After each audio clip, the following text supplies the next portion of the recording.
Everyone, welcome back to my channel the law seeker. पिछली वीडियो तक हमने बात करी थी सेक्शन 19A की। आज से हम शुरू करने वाले हैं सेक्शन 20 से, जो कि बात करता है एग्जीक्यूशन ऑफ द ऑर्डर्स की। तो चलिए शुरू करते हैं।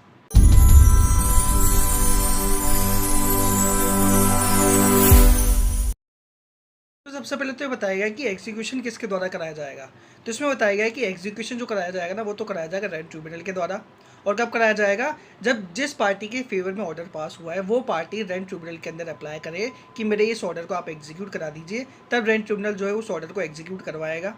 वो फाइनल ऑर्डर भी हो सकता है या कोई दूसरा ऑर्डर भी हो सकता है जो इस एक्ट के द्वारा पास किया गया है। और कैसे कराएगा एग्जीक्यूशन? आगे जो मोड्स बताया ना, उनको यूज़ करते हुए उनकी तरह से वो एग्जीक्यूट करवाएगा ऑर्डर्स को।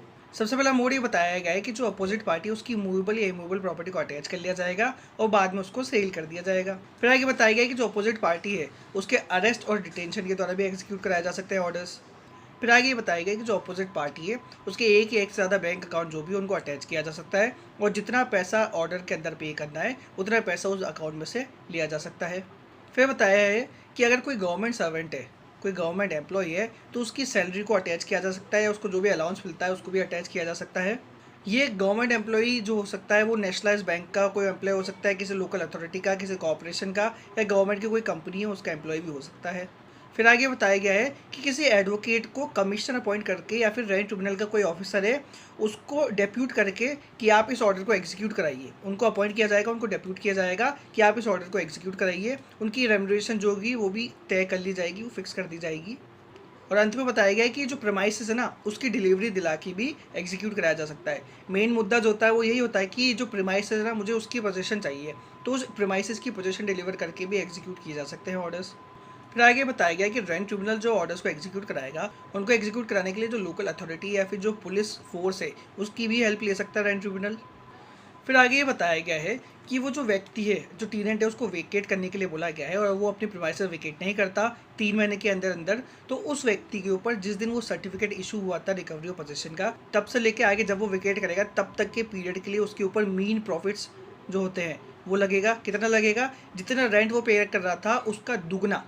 अगर वो प्रीमाइसेस रेजिडेंशियल पर्पज़ के लिए थी तब तो दुगना, और अगर वो कमर्शियल पर्पज़ के लिए दी गई थी तो रेंट जितना दिया जा रहा था उससे 3 गुना जितना भी अमाउंट होगा वो मीन प्रॉफिट के तहत उनको पे करेगा। फिर आगे बताया गया कि अगर ऐसा सर्टिफिकेट जो है वो इमीडिएट पोजीशन के लिए दिया गया था सेक्शन 16 के अंडर, तब तो वो मीन प्रॉफिट्स के तहत 3 गुना रेंट पे करेगा।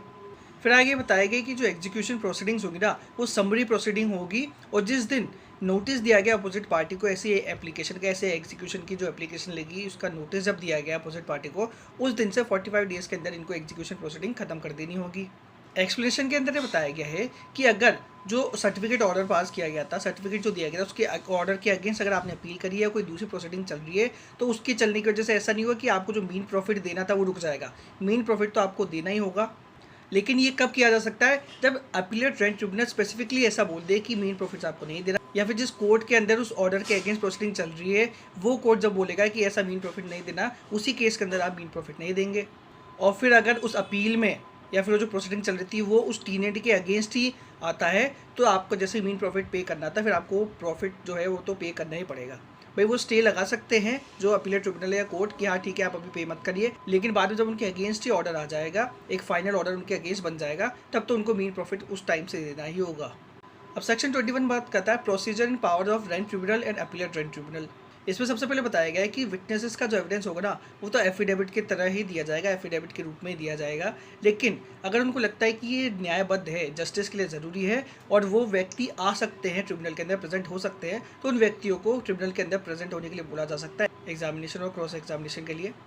अब आगे बताया गया है कि जो डॉक्यूमेंट्स पेश किए जाएंगे ना उनके ऊपर मार्किंग की जाएगी। उनको पिटिशनर ने अगर पेश किया तो उसके द्वारा मार्किंग की जाएगी EX1 EX2 and so on raiding के द्वारा। और अगर जो डिफेंडेंट है, जो रेस्पोंडेंट है, उसने अगर कोई डॉक्यूमेंट दिया है तो उसका जो डॉक्यूमेंट होगा वो मार्क किया जाएगा EXA1 EXA2 and so on. ये भी रेड इंक के द्वारा किए जाएंगे। और फिर आगे बताया गया कि अगर कोई दूसरे डॉक्यूमेंट्स या कोई दूसरे सिग्नेचर वगैरह है उनको जो मार्क दिए जाएंगे वो मार्क होंगे A to B C to D। जितने भी डॉक्यूमेंट्स होंगे वो ऐसे रेफर किए जाएंगे। एफिडेविट्स के अंदर जब बात की जाएगी ऐसे डॉक्यूमेंट्स की तो उनको EX1 EXA1 इनके द्वारा ही बताया जाएगा।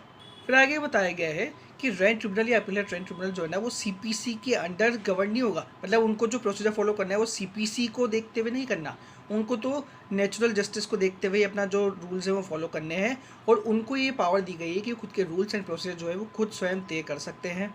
फिर आगे बताया गया है कि जो रेंट ट्रिब्यूनल या अपीलेट रेंट ट्रिब्यूनल है ना, उसके पास जो सिविल कोड को पावर दी गई है सीपीसी के तहत, सिविल प्रोसीजर कोड के तहत, वो सेम पावर्स उनके पास होगी। किस मैटर में? कोई अगर उनको सूट देखना है या फिर जो अपील सुननी होती है, जो पावर्स सिविल कोर्ट के पास होती है वही पावर रेंट ट्रिब्यूनल के पास होगी और अपीलेट रेंट ट्रिब्यूनल के पास होगी। कौन कौन से मैटर्स में? सबसे पहले तो किसी व्यक्ति को अटेंडेंस के लिए, उनको समन भेजने के लिए, उनकी अटेंडेंस को एनफोर्स करने के लिए, उनको एग्जामिनेशन करने के लिए ओथ के ऊपर जो पावर सिविल कोर्ट के पास है वही पावर रेंट ट्रिब्यूनल और अपीलेट रेंट ट्रिब्यूनल के पास होगी। फिर डॉक्यूमेंट्स की डिस्कवरी एंड प्रोडक्शन की जो पावर दी गई है ऑर्डर 13 के तहत, वो पावर्स भी इनके पास होगी। फिर खुद के डिसीजन को रिव्यू करने की पावर भी इनके पास होगी। विटनेसेस और डॉक्यूमेंट्स का एग्जामिनेशन के लिए हम कमीशन भी देते हैं ऑर्डर 26 के तहत, वो पावर्स भी इनके पास होगी। फिर अगर उन्होंने कोई एक्सपार्टी ऑर्डर पास किया या इन डिफ़ॉल्ट कोई डिसमिस कर दिए पिटीशन को, तो उनके ऑर्डर को सेटिसाइड करने की पावर भी इनके पास होगी। फिर किसी लीगल रिप्रेजेंटेटिव को ऑन रिकॉर्ड लाने की पावर भी इनके पास होगी, और कोई भी अगर दूसरा मैटर अगर प्रिस्क्राइब किया गया है तो वो पावर्स भी उनके पास होगी सिविल कोड के जैसे। फिर आगे बताया गया है कि अगर एडजर्नमेंट लेना है तो राइटिंग में आपको एप्लीकेशन देनी पड़ेगी और रीजन स्टेट करने पड़ेंगे, तभी जाके वो एडजर्नमेंट देगा रेंट ट्रिब्यूनल, वरना नहीं देगा। फिर आगे बताया गया है कि रेंट ट्रिब्यूनल जो है और अपीलेट ट्रिब्यूनल जो है उनको आईपीसी के सेक्शन 193, सेक्शन 228 एंड सेक्शन 196 के तहत जुडिशियल प्रोसीडिंग माना जाएगा। फिर सीआरपीसी का जो सेक्शन 195 है और चैप्टर 26 है उसके तहत उनको सिविल कोर्ट माना जाएगा। अब 21A जो है वो 2017 के अंदर जोड़ा गया था। इसके अंदर जो हमने रेंट अथॉरिटी नई बनाई है उसका प्रोसीजर क्या होगा, उनकी पावर्स क्या होगी, ये बताया गया है। आइए देखते हैं। इसमें तरह से बताया गया है कि रेंट ट्रिब्यूनल की जो हमने सेक्शन 21 की तरह पावर एंड प्रोसीजर बताया है वो सेम टू सेम अप्लाई होगी रेंट अथॉरिटी के ऊपर।